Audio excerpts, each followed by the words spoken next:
and welcome back to day 2 of the 30-day journaling challenge. Again, my name is Natalie and I am super excited for today. Today's journaling challenge is going to be praying through the Psalms. Back that up. Before we even start, I just want to brag for a second because I have toilet paper. If y'all are jealous, leave a comment down below because, you know, money. I'm kidding. Okay. So I don't know how y'all's quarantine time has been. Today I finally got to get out of the house a little bit, go on a little walk with my family.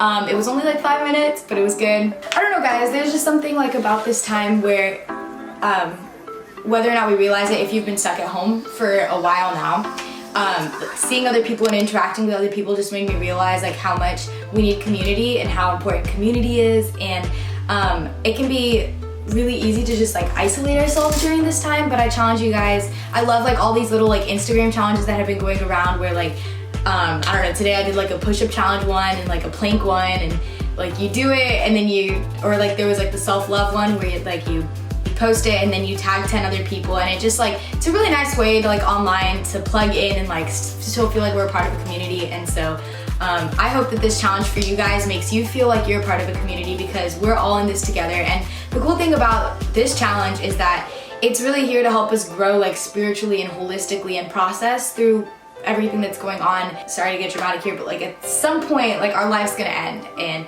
what is it all gonna come to, what are we living every single day for? The stuff that we stressed about 2 weeks ago don't seem that important anymore because now there's a pandemic going around the world. The friendships that we build and the people that we impact, that is what matters. That test that you were stressed about, 5 years from now, it's not gonna matter. 3 months from now, it's probably not gonna matter. So I'm really excited about today. For today's challenge, I'm gonna talk about praying through the Psalms.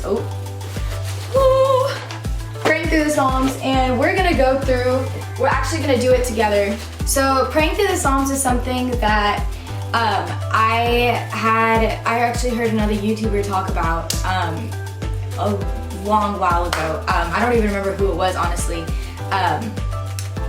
But they were talking about prayer life, basically, and ways to enhance it, because sometimes it can feel super boring and just hard, I guess, to stay focused. And so they were talking about praying through the Psalms. So taking the Psalms, when the Psalms were written, they were written by David and other lyricists. They're basically all prayers from those people to God, either adoring him for in awe of him or begging him. David wrote some of these while he was being chased by Saul, who wanted his life. And it's super interesting to see how 2,000 years ago, the problems that David faced, those were human problems, they're universal. 2,000 years ago or now, our need for God hasn't changed. Our inability to control everything in our life hasn't changed.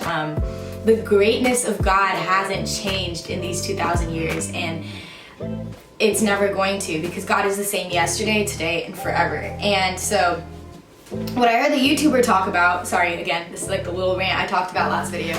The YouTuber talked about taking the Psalm and reading it, but not just reading it as someone else's words, but taking those words and turning them into your prayer for God.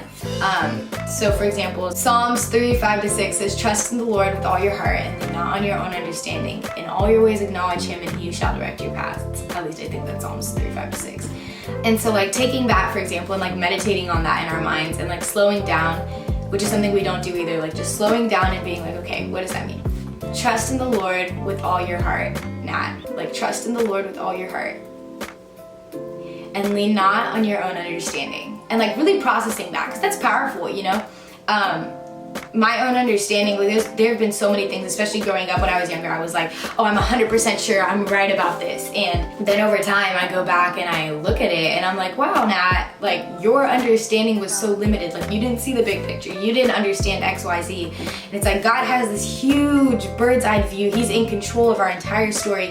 And we just see this little piece through a microscope. And,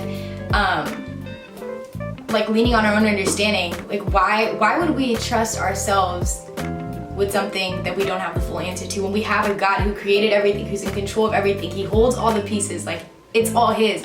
And he's yo, I can show you the path to life. I can show you the good way. And we're sitting there and we're I think I got it from my limited view. And he's like, no, like, you don't see the full story. So like, trust in the Lord with all your heart and lean not on your own understanding. In all your ways acknowledge him and he will make your path straight. When I acknowledge God in every different area of my life, I just see everything fall into place. And then when I don't,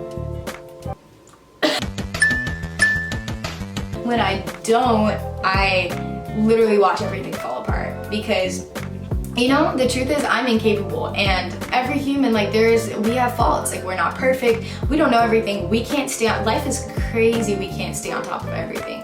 When we acknowledge God and we give him control of everything in our lives, all of a sudden he's able to take over, and all the glory goes to him, because it's not us. It's not our doing that makes it okay. It's like, it's him who has the power to do that. And so anyway, so that's just kind of like a small example. So what we're gonna do is, obviously I'm not gonna sit here and like, when you do this, what you're gonna do is you're gonna open the Bible, you're gonna pick a psalm, any psalm, by the way, even the ones that you feel like, I don't know how I can apply this. It's actually really cool when you sit down and you meditate on some of the words and you're like, what do I think he's trying to say, and then try to regurgitate that, process it, and then write it all out. But I'm gonna read through the psalm and kind of talk about what I would do if I was journaling it, so that you can get an idea.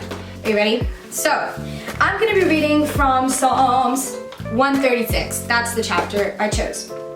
And so this chapter is entitled "His Steadfast Love Endures Forever." And the reason why it says that is because it's repeated literally like a gajillion times throughout the chapter. Like, that's like the chorus of it. So remember that a lot of these psalms were written as songs. These were refrains that Israelites or the people of that time used to praise God. And so I think something that, at least for me, and I would like to say like our culture, in Christianity, like, there's been this trend, and I'm totally a part of it too, and it's not bad, of viewing God as like a buddy and a friend. And like, he's definitely our friend. He's definitely our father, he's definitely our supporter. He is all those things. But God is also infinitely great and magnificent. And it's kind of hard, I guess, in our brains, because as humans we see like love and fear as two separate things, and yet in the Bible consistently over and over and over again we see this concept of we're being called to love God and we're being called to fear God and like respect him. And that's hard for us to understand, because it's like we either make him like our best friend, or he's like this giant thing, and it's like he's both. God is incredibly powerful and amazing and so worthy of our adoration and our worship, and yet at the same time he is relatable and he is our friend, and he is the divine reincarnated down on earth, who sent his son, who's also part of the Trinity, like still God, who understands what we go through because he walked with us, and yet he's still the creator of the universe. And mind blown. That's just a crazy awesome concept. So before I even start reading this chapter, I know that it's sometimes like, okay, like we like the verses that we know relate to our lives. We like the verses like Psalms 3:5-6 that says, trust in the Lord with all your heart and lean not on our understanding, because like it makes sense to us. But the verses, at least for me personally, the verses that are just like pure praising God, sometimes I've struggled with reading. It's hard to grasp how big God is. So I'm gonna read a quote by Francis Chan, and it says, "It's crazy if you think about it. The God of the universe, the creator of nitrogen, pine needles, galaxies, and E minor, loves us with radical, unconditional, self-sacrificing love. And what is our typical response? We go to church, sing songs, and we try not to cuss." It's like, it's literally crazy if you think about it. The God of the universe is huge. He's magnificent, he's amazing. He created music. He created the mountains, he created the sunset, he created you, he created the eyeball, he created everything. He created math, he created biology, like he created all of these intricately amazing things.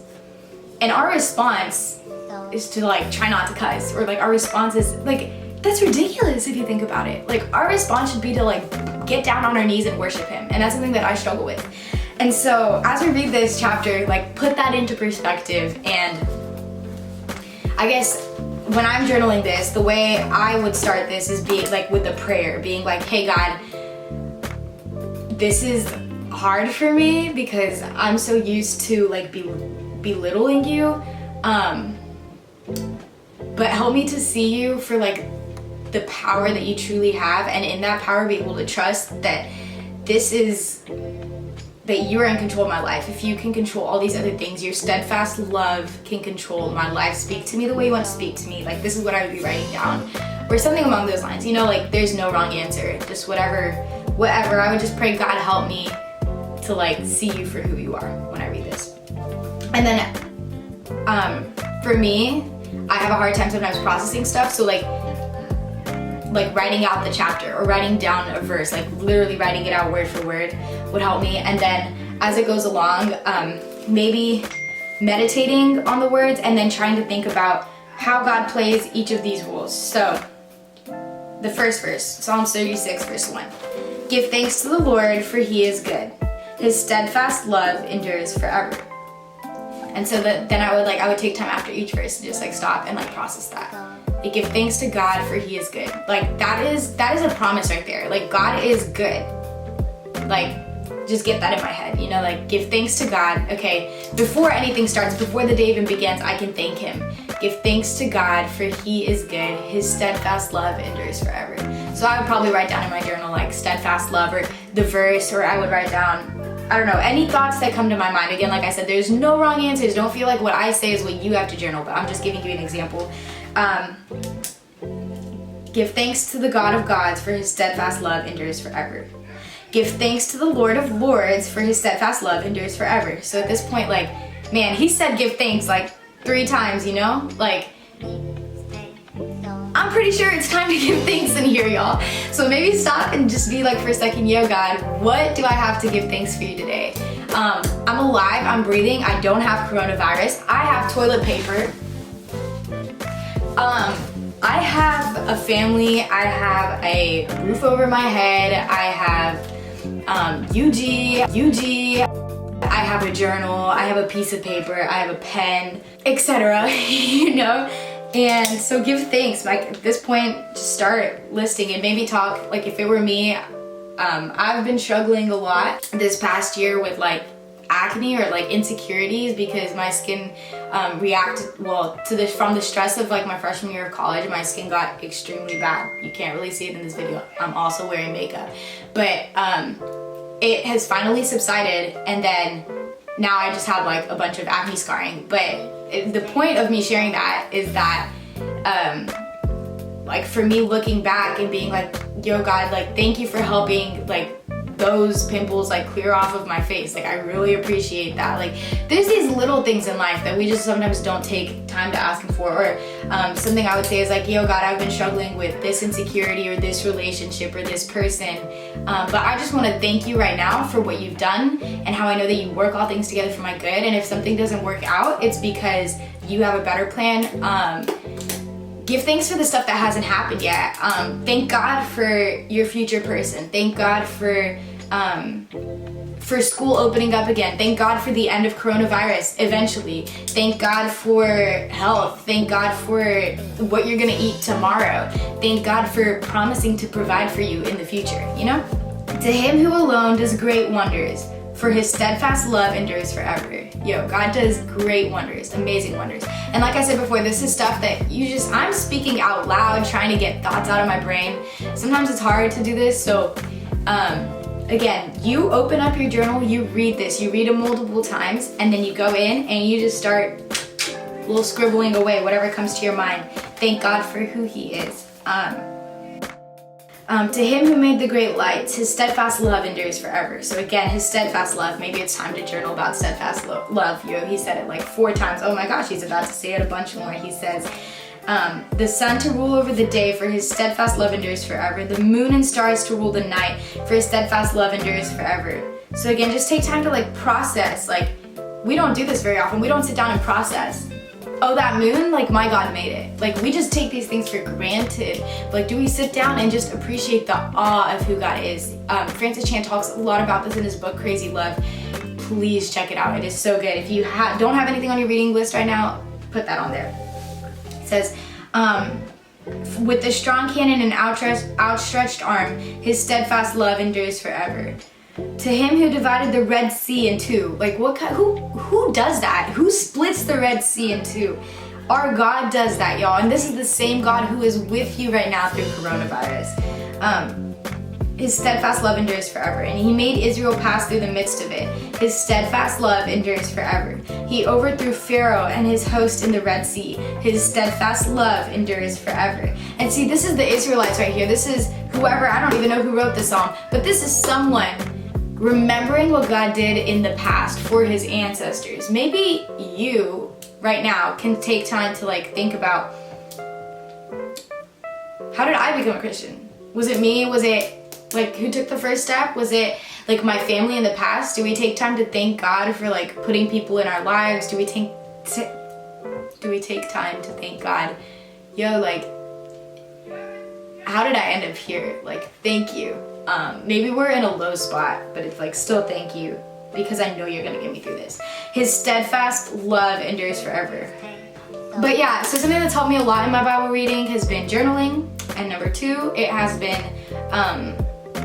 reading in a version that I can actually understand. Y'all, just by the way, for people who say that there is a more accurate version than another, I mean, as far as I know, you're not reading it in Greek and Hebrew, so we're all reading from translations. There is a little bit of ratty in all of them. Even your KJV isn't the real script of the Bible. So there is nothing wrong with reading in a version that makes sense to you. I love reading an NLT and ESV. Those are my favorite versions. But if you are struggling to understand what it's saying, go look up another version. The Bible is not just meant for pastors. It is not just meant for preachers. It's not just meant for someone who's super smart. No, the Bible is a living, breathing entity of who God is. John 1:1 says, in the beginning was the Word, and the Word was with God, and the Word was God. This right here is the way that God talks to us. It's really hard for us to hear God's voice or understand his voice or recognize his voice if we haven't been spending time in the Word. And so read it in a message that's relatable to you, because he wants you to read it, and it's meant to be relatable. So anyway, I hope you guys are joining me for today's challenge. I will see you tonight on the live, and also we're still doing our giveaway for the notebook. Let me find the notebook. You are going to win one of my notebooks. It'll probably be posted on social media by this time when you watch this video. But we're doing this giveaway, so what I need you to do is take a picture of you journaling, or of a journal, or a piece of paper, or of you, and write the hashtag UG Journaling Challenge. And that is how you enter. Or share whatever post you have on social media talking about the giveaway. Share that post, comment, tag, get other people to join this challenge. This is a self-growth journey. This is a self-love journey. This is a knowing God, not know God, knowing God journey. This is a all around just amazing challenge. And so I hope you guys enjoyed today's video. Stick around, because we have 28 more days of this. And subscribe to my channel, and see y'all tonight. Bye.